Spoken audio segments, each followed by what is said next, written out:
দেশ এবং দেশের বাইরে থেকে যে সকল ভাই এবং বোনেরা এই ভিডিওটি দেখছেন, আশা করছি আপনারা ভালো আছেন।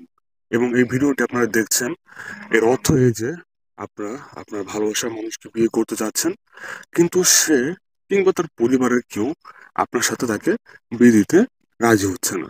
এখন তাদেরকে রাজি করানোর জন্য আপনি অনেক আমল করতেছেন বা অনেক আমল খুঁজতেছেন। আপনাদেরকে বলছি, আপনি শুধু একটি ভিডিও দেখেন। এই ভিডিওটি শেষ পর্যন্ত দেখলে আশা করি আপনি আপনার ভালোবাসার মানুষকে বিয়ে করতে পারবেন।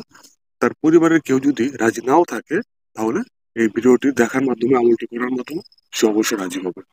দর্শক, আমলটি করার আগে তিনটি বিষয় আপনার মাথায় রাখতে হবে। প্রথমত, আপনি যাকে বাধ্য করতে যাচ্ছেন বা আপনার ভালোবাসার ব্যক্তিটির পরিবারের যে লোকটিকে আপনি বাধ্য করতে যাচ্ছেন, তার উপর কোনো জাদুটনা করা আছে কিনা। যদি জাদুটনা করা থাকে, তাহলে কিন্তু এই আমল কেন, কোনো আমলেই কোনো কাজ হবে না। দ্বিতীয় যে বিষয়টি, সেটি হচ্ছে আপনি আপনার ভালোবাসার ব্যক্তিটির সাথে যদি অবৈধভাবে পরকীয়া বা জেনা অর্থাৎ শারীরিক সম্পর্ক করে থাকেন। এবং তৃতীয় বিষয়টি হচ্ছে, যদি আপনি তার সাথে ভিডিও কলে অশ্লীল কাজ করে থাকেন কিংবা অশ্লীল ছবি আদান প্রদান করে থাকেন। এগুলো করে থাকলে কিন্তু কোনো আমলে কাজ হবে না। এই বিষয়গুলো যদি করে থাকেন, তাহলে এগুলোর উপায় কি?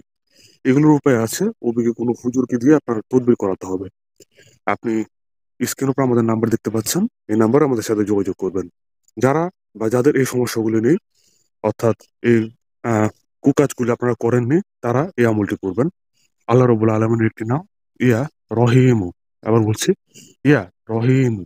এই নামটি রাতে ঘুমোতে যাওয়ার আগে 101 বার পাঠ করে আপনার প্রিয় ব্যক্তিটির চেহারা স্মরণ করে তাকে 3 বার ফু দিয়ে দিবেন। এভাবে পরপর মাত্র একদিন আমলটি, না 2 দিন আমলটি করবেন। আবার বলছি, পরপর মাত্র 2 দিন আমলটি করবেন।